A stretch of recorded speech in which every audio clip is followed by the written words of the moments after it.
This shiny new building here in the Silicon Valley was to be the home of several new high-tech startups with dreams of making millions in the computer business. But this building is vacant, and the one next to it unfinished and at the moment abandoned. What caused the crash in computers, and will it last? We'll get answers to these and other questions today as we take a look at the slowdown in the Silicon Valley on this edition of the Computer Chronicles.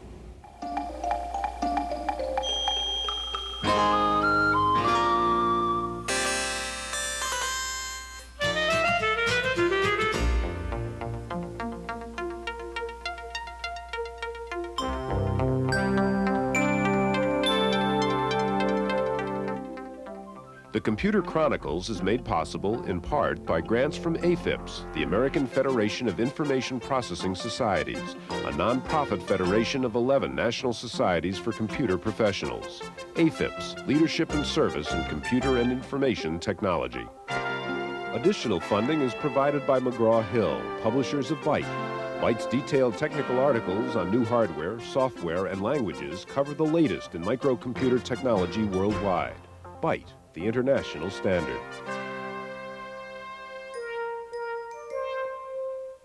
Welcome to the Computer Chronicles. I'm Stuart Chaffee, and this is Gary Kildall. Gary, these two computers we have in front of us here are known as orphans in the industry, as you know, machines which when they first came out were highly praised for their technology, their price-performance characteristics, but machines which basically went out of business and aren't being made anymore. And indeed, all one seems to hear about the computer industry these days is disaster and failure and layoffs and plant closings and so on.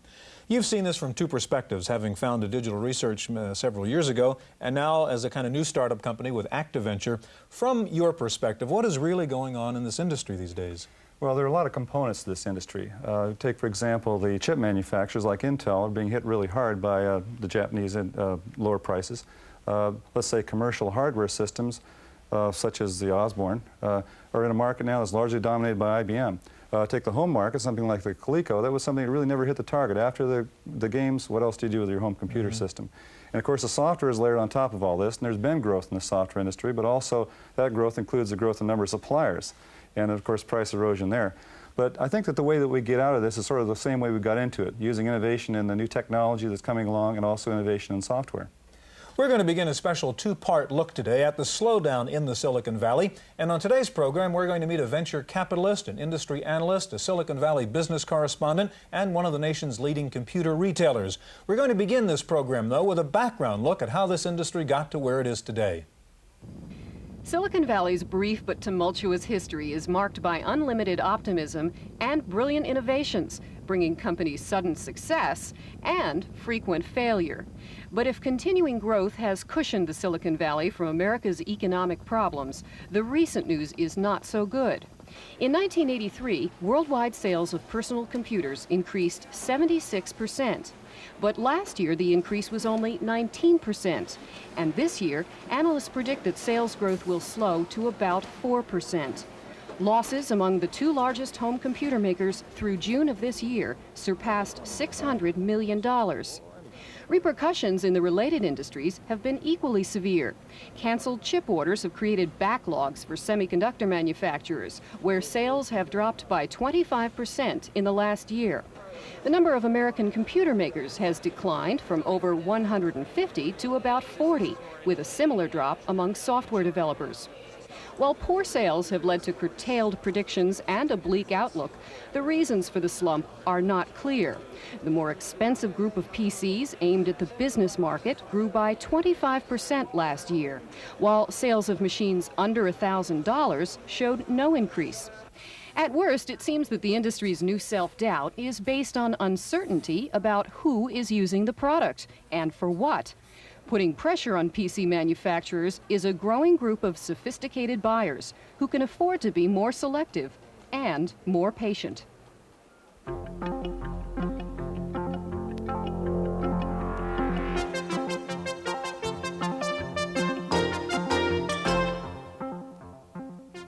Joining us now is Dave Crockett. Dave is president and CEO of Dataquest, the largest market research firm in the computer industry. And sitting next to Dave is Sam Colella. Sam is a general partner in Institutional Venture Partners, IVP, one of the top venture capital firms in the Silicon Valley. Gary? I'd like to start out with a question for Dave. Clearly, computers and microelectronics are becoming more and more important in our society. If we're talking about an industry slowdown, what industry is it, and really where are the slowdowns occurring? Okay, I think that it's probably somewhat of a misnomer about a slowdown compared to what the industry's accomplished in 10 years of its existence. The personal computer industry in 1984 was $26.3 billion. In '84 grew over 80%. So I think that this year is somewhat more of a consolidation or a pause, if you will, before expansion. And even then, there are certain segments that have done very well this year. The business computer areas, the higher-end personal computers have done remarkably well. So in a sense, it's sort of building on the crest of the wave, and then when the crest breaks, then what do you do with the extra resources you have available, in a sense? That's right, and I think we developed a overcapacity problem. There are over 375 manufacturers. That caused, once demand caught up with supply and the supply outstripped it, we see somewhat of a adjustment period that's going on. Dave, excuse me one second. Let me just follow up. Was this a case of kind of bad forecasting or bad management within these companies and not planning ahead and getting overloaded with inventory and so on? No, I don't think that so much. It was just that we've never had an industry that's grown at this phenomenal rate. And in fact, the industry grew much greater than our own predictions at Dataquest. But because it was such a phenomenal growth rate, that it invited a lot of people into the industry. And the supply chain caught up all the way along. As an example, in semiconductors, there's now 40% overcapacity in semiconductors. And some of the semiconductors have had as much as 85% reduction in price since last January. That eventually is going to spur more demand for personal computers as you get better price performance. Stuart, what I was going to ask is just what affected IBM's dominance or becoming so important in the personal computer industry? What effect did that have on, say, a slowdown in the industry? It certainly plays a role in the following sense, that they established their channels, reached to a certain level, and then I think this last year set lower goals themselves than they had in previous years. They publicly announced in '84 that they were going to triple their supply of computers, which they did. This year they were talking about doing more like 20%, and I think that's probably about what they'll make. Now, Sam, from a venture capitalist standpoint, how did you see this whole chain of events take place from the early days, let's say the late 70s, early 80s, where venture capital was very abundant, let's say, to a point now where it's really dried up? What happened there? Well, I think there was an excess of investment. I believe that's one of the indicators of why there are 375 companies in the business. There were great expectations. It looked like a very large opportunity. Anybody that could build a microcomputer got into the business. Someone that had a concept for the next better computer could get funding. Too many deals were funded, and there was a rush to the market. And all of a sudden, the startups ran headlong into IBM. And I think that's where IBM has had a major impact, is on the fledgling companies. And now today, certainly the venture capital community, which sees itself at the front end of any market, now sees itself as being overinvested and not very interested in new personal computer deals. If you're looking at let's say the personal computer area and just high technology in general, what do you look for in say a small company nowadays for that growth? Yeah. Well, what we look for is certainly the same things we looked for before, and that's a well-thought-out plan, a management team that understands their market, and an exciting, unique new market niche. And I think niche is, it's a word that's overused, but I really believe that's the key. We want to find new existing or new markets that the existing players or existing large companies are not paying attention to, and where we can establish a beachhead and then grow. So in general, I guess the previous approach to this might have been to invest in a company that's very broad-based, trying to hit the whole market, but now you're looking, say, those vertical markets that might be medicine law or whatever that would be, say, in their own right, very, very profitable. And I think as it relates to this business, it's in the application of the computer rather than in the personal computer itself. And I believe that's an untapped market yet, because people are looking for higher utility of their hardware. They're trying to get greater productivity, improve their bottom line in their businesses, and so they need more intellectual help, and that's where I think the venture capital community is more interested today. Any idea specifically what that's going to be? You talked about niches and special new markets. I mean, what kinds of applications? What kind of new intellect? Well, one that I think all of us are interested in and talked about before is maybe the application of CD-ROM in databases, which are now either distributed online or distributed in paper. You know, with the new optical technology we have, we can put those databases, those large databases, on a disk, on a 5 1/4 or a 12-inch disk, and use the PCs we now own for data manipulation, for database handling, for computation or whatever. I think that's an exciting new field, as one in specific. Dave, let's just take a look at the home market as distinct from, say, the commercial market. What's happening as far as that home computer market? Okay, the home computer market in 1984 had about a saturation rate or penetration rate in the home of 9%. This year it's up to 13%, so it's continued to grow. However, it's been at more of the high-end type of computer system, the above $500 as opposed to the low-end systems. And to be sure, most of the people that have home computers are using them for business or professional related work. So in order for it to become a true home market, it's going to have more of the kind of applications that Sam mentioned, of where maybe a localized database that could have transactions over the telephone line in order to place orders or to make changes or to get additional information on a localized database. So you sort of feel that the home application really hasn't been found yet. That's correct. Okay. Yeah. Is this really healthy in the long run? I mean, we've heard sooner or later there's going to be this sort of healthy shakedown, and while it may hurt a little bit right now, are we going to end up with better managed companies and, in fact, a better, more fine-tuned industry after this? Well, I think that's true, and I think that you'll find that in most, throughout the computer industry, I use the 375 for personal computers, but you can say the same thing for all the peripheral devices, printers, disks. There's probably 3 to 4 too many players today. As that changes, the companies that survive will have lower cost manufacturing, will have methods of distribution. So I think in the long run, it is healthy for the industry, and all industries have gone through this. You look at the automobile industry, any of them historically have gone through such a Computers are no longer immune from the rules of economics. We have about a half a minute left. Sam, what is your projection as to when things will turn around and in what way? Well, I believe that the market is plateauing now, and I think we're going to see a stronger latter half of 85 and certainly a stronger 86. And I don't believe it's going to be the dramatic 80% growth we might have become accustomed to. But I think we're going to see an emergence of the applications. I think we're going to see an emergence of new peripherals. I think we're going to see an emergence of making this hardware and this equipment easier to use both in the business and in the home. So I think the turnaround started. Okay, gentlemen, we're out of time for this part of the show. Thank you very much. In just a minute, we're going to meet a Business Week journalist who specializes in covering the Silicon Valley, and we'll meet one of the country's top computer retailers. So stay with us.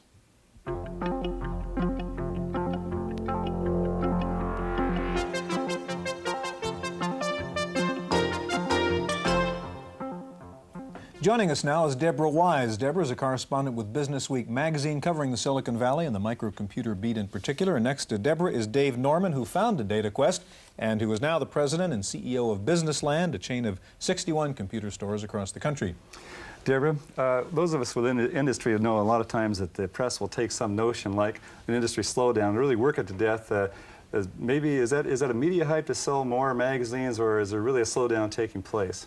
I don't think it's a hype at all. I mean, there is a slowdown. There are many firms who are losing money at the moment.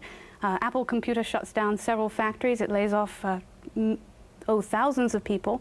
And this was once the darling of the personal computer industry.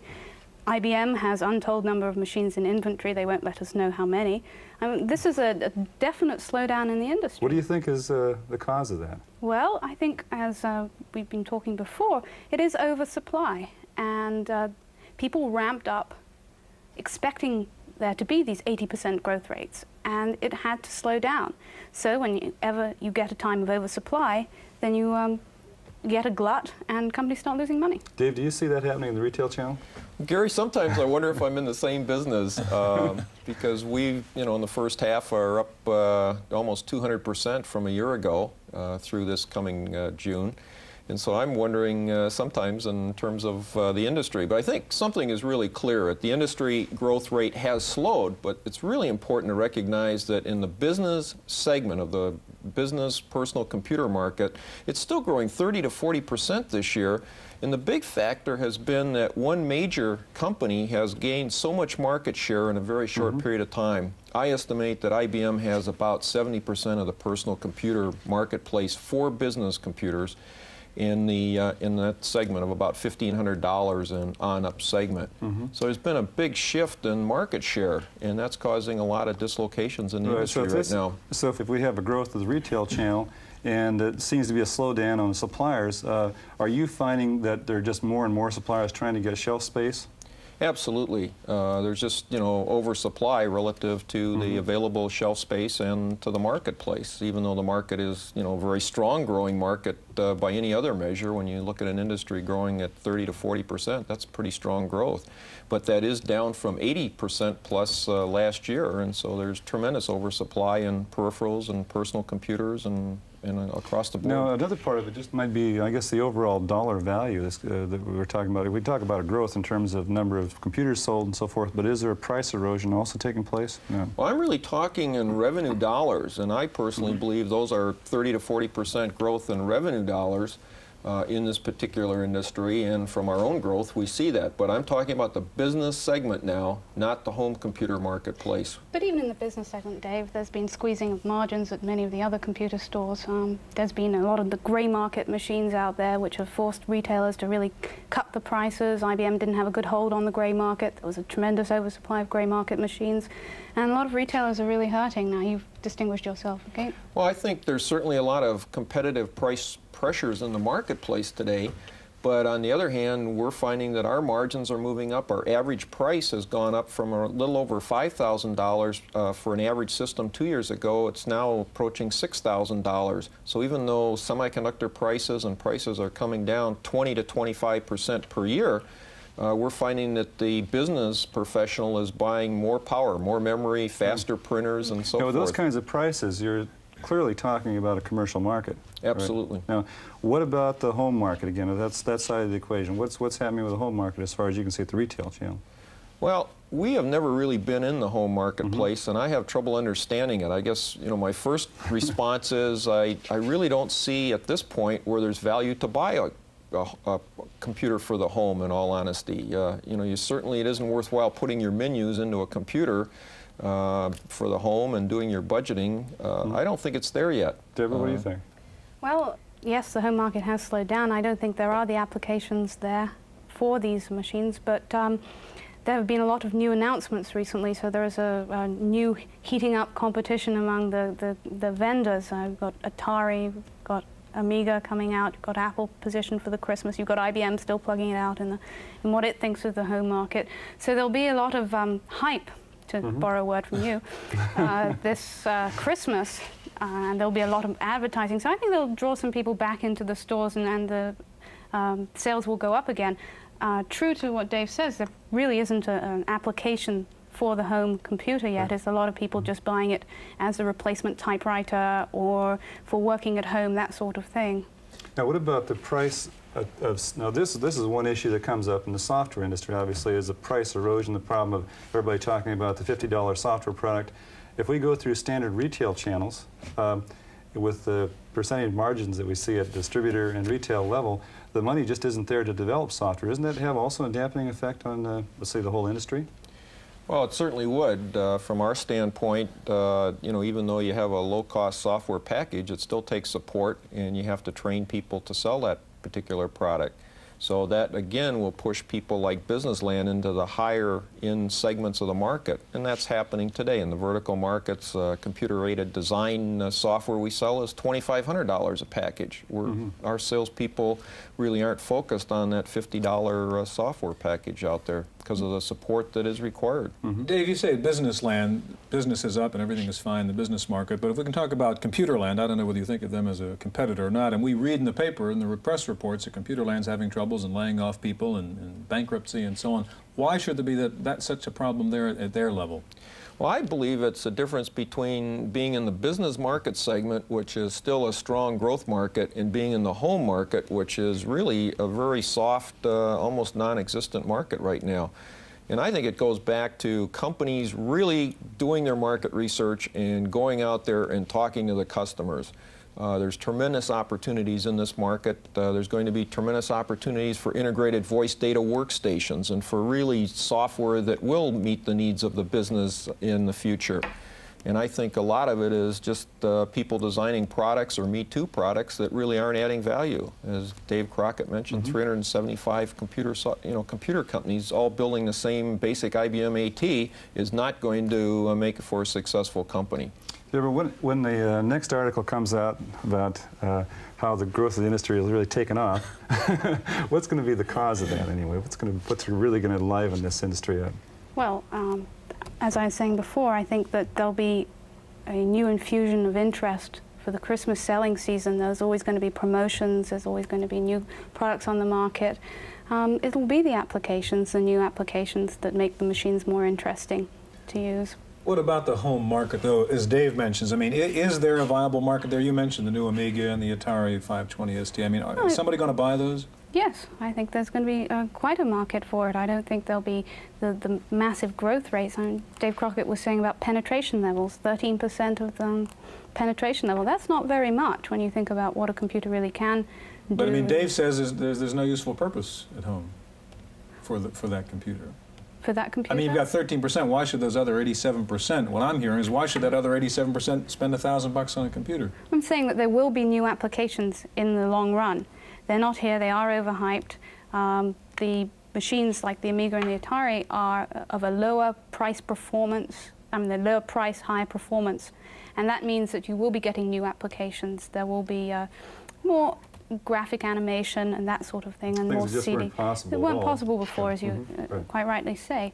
In the retail channel, you do have a problem with who's going to sell these things.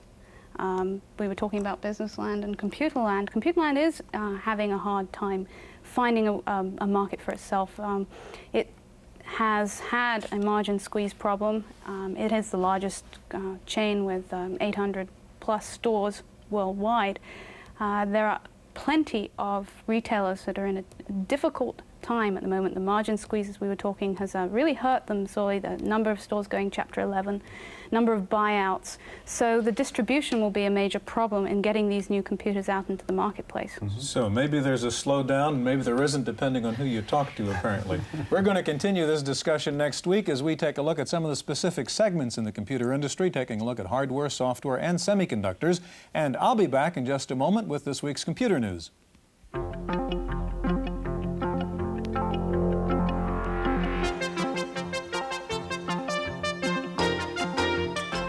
In the random access file this week, it looks like you can count on PC-DOS on the IBM PC and the clones for some time to come.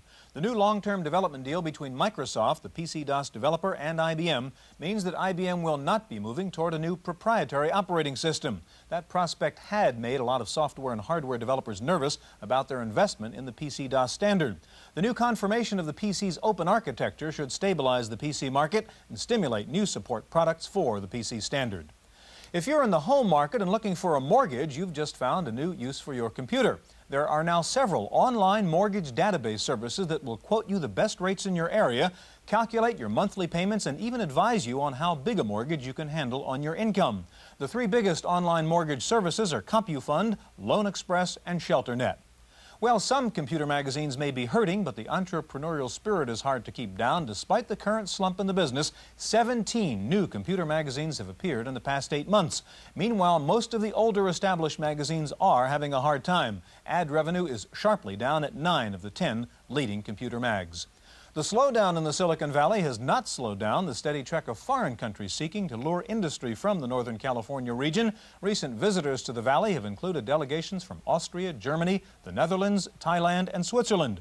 The most successful so far have been Scotland and Ireland, with some 300 American high-tech firms now located in those two countries. Paul Schindler is back now with this week's software review. I have a lot of trouble with my mailing lists, just like everyone else, so I'm constantly on the lookout for the ultimate mailing list program. Catalyst may just be it. Now, for one thing, it stores foreign addresses and phone numbers, and that includes Canada. This is the only program I found that does that well. Another thing, I make mistakes.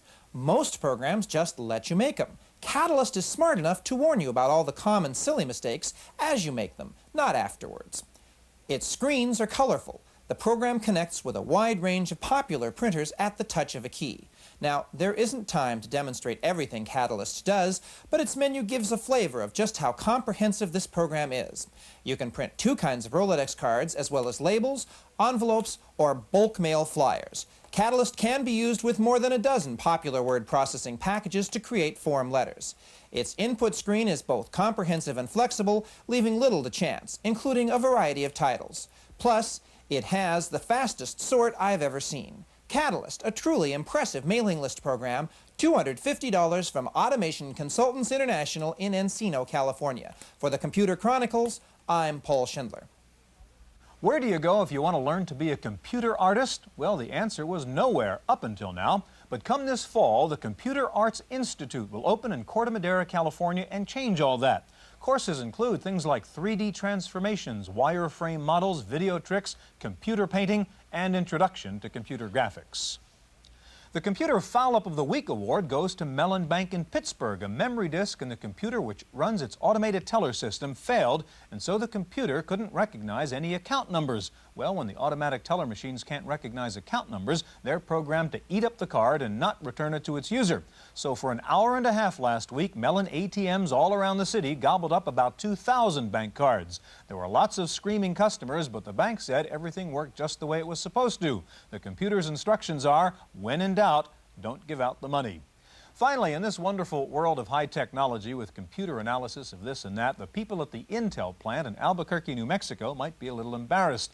They had been having a bad time at their new modern wafer plant with low production yield and equipment problems. Then, despite the best efforts of their high-tech gurus, one worker put up a hoppy Indian Kochinka doll reputed to bring good luck in that part of the country.